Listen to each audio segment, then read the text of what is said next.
Ma'am ఇంకొకటి ఏంటిదనంటే ఒక CM అయ్యుండి ఒక స్టేట్ కి సీఎం అయ్యుండి అందులోనూ ఒక మహిళ అయ్యుండి ఏం ప్రొటెస్ట్ చేస్తారు ఒక 10 లక్షలు ఇచ్చేస్తామని చెప్పడం ఒక స్టేట్మెంట్ అండ్ తర్వాత సెకండ్ స్టేట్మెంట్ ఏంటిది అని అంటే మాత్రం అసలు అమ్మాయిలు అబ్బాయిలు అంత క్లోజ్గా ఉన్నారు కాబట్టి ఈ రేపులు జరుగుతున్నాయి అని చెప్పి ఆ స్టేట్మెంట్ అయితే ఒక సీఎం గా ఒక health minister and home minister ఆమె చేతిలో ఉన్నాయి మమతా బెనర్జీ గారు అయితే ఇది ఒక స్టేట్మెంట్ ఇచ్చారు. అసలు ఈ స్టేట్మెంట్ ఎంతవరకు కరెక్ట్ అంటారు మేడం? అమ్మా నేను ఇందాక కూడా మీకు చెప్పాను, మీరు వినుంటారు.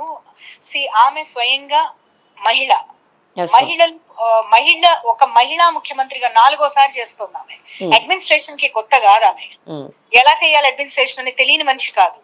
అలాంటి ఒక వ్యక్తి హోమ్ మినిస్ట్రీ ఆమె కిందే ఉంది, హెల్త్ మినిస్ట్రీ ఆమె కిందే ఉంది.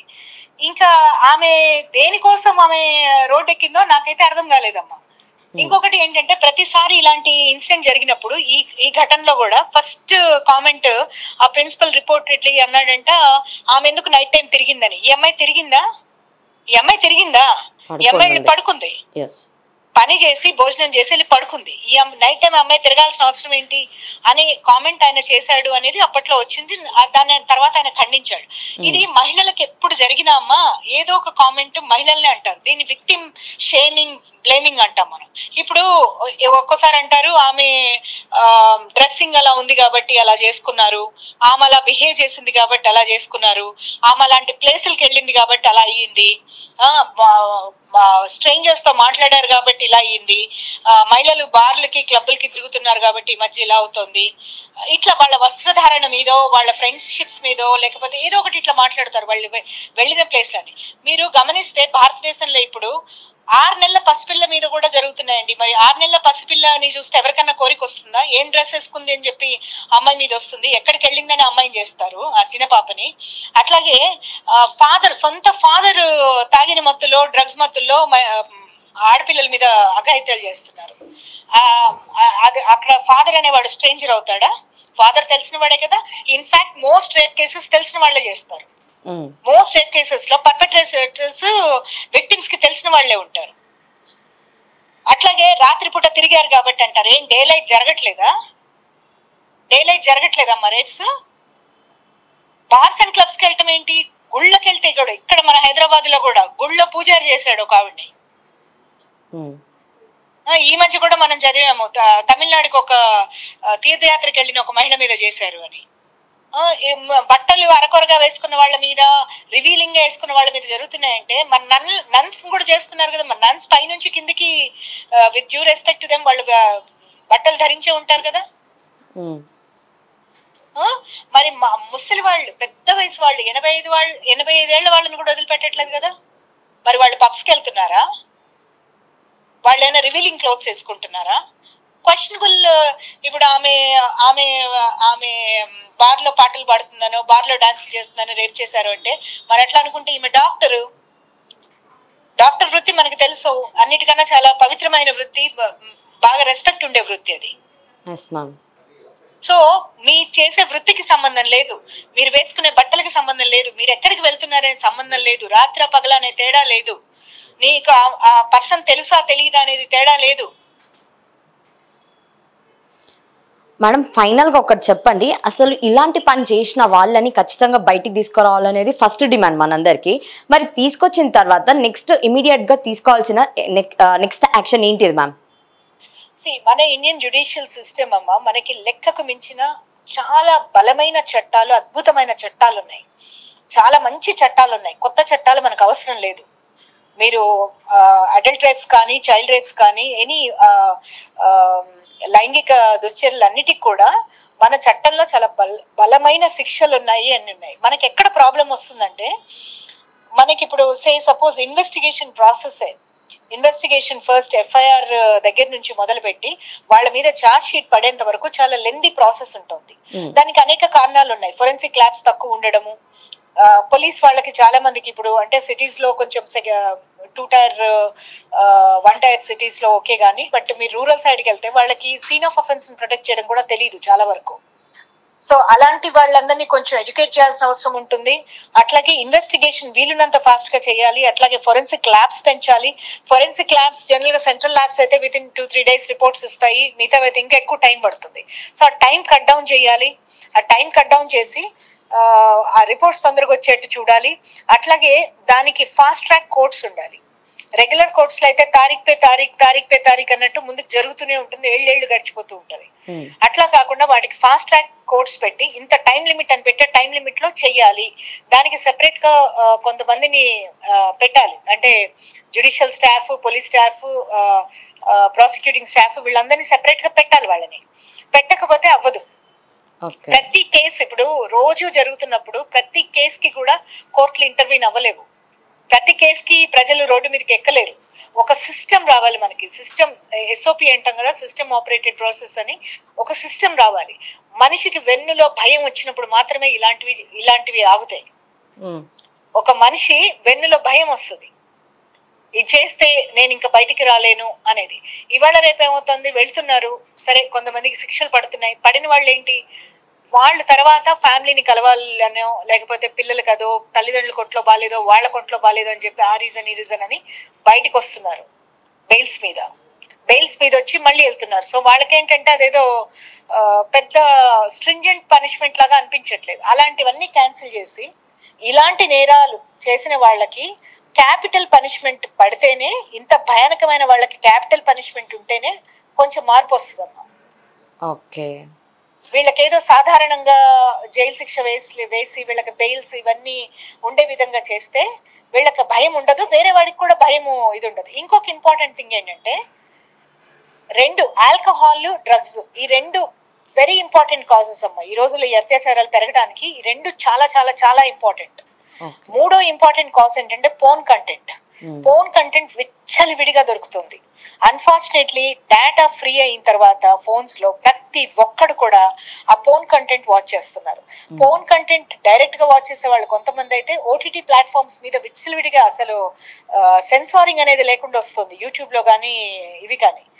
కొన్నిసార్లు మనం ఒక వెబ్సైట్ ఓపెన్ చేసినప్పుడు ఆటోమేటిక్ గా మనం తెలియక ఏదైనా ఒకటి నొక్కితే automatic it's taking you into some porn sites. So అది ఎంత ఈజీ అవుతుందంటే జనానికి చూడటం. తెలియని వయసు లేదు, సైకియాట్రికలీ ఆల్రెడీ కొంత, ఇప్పుడు అందరూ ఒకలా ఉండరు కదా, కొంతమందికి కొంత విభిన్నమైన ప్రవృత్తి ఉన్న వాళ్ళు కూడా ఉంటారు. అలాంటి వాళ్ళకి వీటన్నిటిని చూడటం వల్ల వాళ్ళు ఉద్రేకం పెరిగి కూడా ఇలాంటి చర్యలు చేయడానికి అవకాశం ఉంది. సో ఫస్ట్ ఆఫ్ ఆల్ ఏంటంటే ప్రొఫైలింగ్, మనం ప్రొఫైలింగ్ చేయాలి వీళ్ళని. ఎవరైతే ఈ రేప్స్ ఇవి చేసిన వాళ్ళని వీళ్ళ ప్రొఫైల్స్ తీయాలి. వీళ్ళ సర్కిల్ ఆఫ్ ఫ్రెండ్స్ ఎవరు, వీళ్ళకి ఎక్కడి నుంచి ఏమొస్తున్నాయి, వీళ్ళు ఎక్కడ డ్రింక్ చేస్తారు, ఎక్కడ డ్రగ్స్ తీసుకుంటారు, ఇవన్నీ తీసుకొని టుగెదర్ విత్, అంటే ప్రభుత్వము అలాంటి గట్టి పట్టుదలతో ఉండాలి. ఇప్పుడు మన స్టేట్ లోనే తీసుకోండి, రేవంత్ రెడ్డి గారు వచ్చి చాలా గొప్పగా చెప్పారు, డ్రగ్స్ మీద ఇనుప పాదం వేస్తాను, అది ఇది అని చెప్పాడు. ఇప్పటి వరకు ఏదైనా మేజర్ డ్రగ్ బస్ట్ జరిగిందా? లేదు. జస్ట్ పబ్స్ మీద రైట్స్ మనం టీవీలో వింటున్నాం. ఆ లావణ్య రాజ్ తరుణ్ కేసు మీద, ఆ లావణ్య అనే అమ్మాయి ఇట్లా చేస్తున్నారు ఎంతమంది చెప్తున్నారు. ఆవిడ చేసిందా లేదా అనేది పక్కన పెడితే, ఆమె మీద ఇన్ని ఆరోపణలు వస్తున్నప్పుడు కనీసం ఆమెను ఇన్వెస్టిగేట్ చేయాల్సిన బాధ్యత ఉంటుందా లేదా? ఉంటుంది. నార్కటిక్స్ వాళ్ళు ఆమెను ఇన్వెస్టిగేట్ చేయాలి కదా, ఎందుకు చేయటం లేదు? ఏం ప్రభుత్వంలో వాళ్ళకి అందరికి చెవుడొచ్చేసిందా? ఎవరు చూడట్లేదా? టీవీ చూడట్లేదా? న్యూస్ చూడట్లేదా? నేను అదే అంటుంది, political will is very important. ఇది రౌతి కొద్ది గుర్రం అని ఊరికే అన్నారు. పైన కూర్చున్న వాళ్ళకి ఎలాంటి ఇంటెన్షన్ ఉంటే ఆ ఇంటెన్షన్ కి తగ్గట్టుగా కార్యాచరణ కూడా ఉండాలి. ఊరికే ఏదో ఒక డైనమిజం నిరూపించుకోవడం అన్నట్టుగా వాళ్ళని ఇచ్చేస్తాను, వీళ్ళని ఇచ్చేస్తాను, డ్రగ్స్ లేకుండా చూస్తాను, అది కాదు. నువ్వు ఆచరణలో ఏం చేస్తున్నావు? ఇంత విచ్చలవిడిగా డ్రగ్స్, ఇంత విచ్చలవిడిగా ఆల్కహాల్, ఇంత విచ్చలవిడిగా మన తెలంగాణలో కూడా లాస్ట్ 2 months లో ఎన్నో ఇన్సిడెంట్స్ జరిగాయి.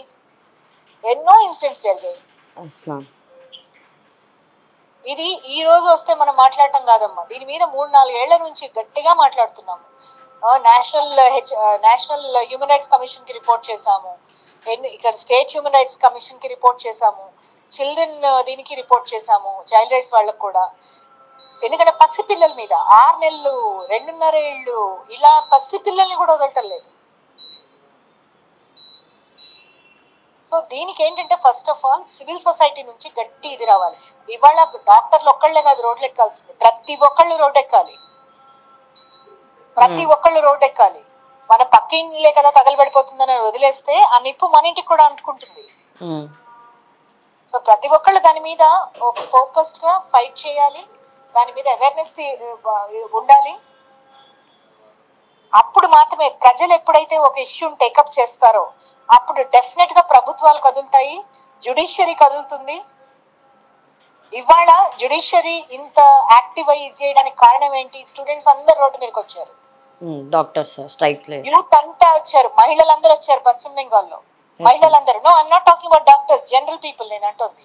ఓకే, డాక్టర్స్ ఎలాగో వచ్చారు, డాక్టర్స్ తో పాటు రోడ్లు పట్టకుండా మహిళలు బయటకు వచ్చారు, యూత్ అంతా బయటకు వచ్చారు, చిన్న చిన్న పిల్లలు, స్కూల్ పిల్లలు బయటకు వచ్చారు. We want to be safe అని. అందువల్లే Mamata Banerjee to save her face ఓ ప్రొటెస్ట్ తో ఒక నాటకం ఆడుతుంది ఆవిడ. ఆమె సరిగ్గా ఉంటే అసలు ఇన్సిడెంట్స్ ఎందుకు అవుతాయి ఇట్లా? ఓకే, ఇది ఒక పశ్చిమ బెంగాల్ కి పరిమితమైన విషయం ఏం కాదమ్మా. ఇది ఇలాంటివి ఏంటంటే వీటిలో సరైన చర్యలు లేకపోతే ఇది ఇంకొకళ్ళకి బలం వస్తుంది, ఇంకొకళ్ళకి ఊతం వస్తుంది వాళ్ళ థాట్ ప్రాసెస్ కి. ఏమవుతుంది, ఏముంది, కొన్ని రోజులు గొడవ చేస్తారు వదిలేస్తారు అని. అట్లా కాకుండా వీళ్ళని ఫాస్ట్ గా పనిష్ చేసి, వీళ్ళని తొందరగా ఛార్జ్ షీట్స్ వేసి, వీళ్ళకి ఇంకా వాళ్ళ తరఫున ఏ లాయర్స్ వాదించకుండా ప్రభుత్వం కూడా ఇలాంటి వాళ్ళకి లీగల్ ఎయిడ్ ఇవ్వకూడదు.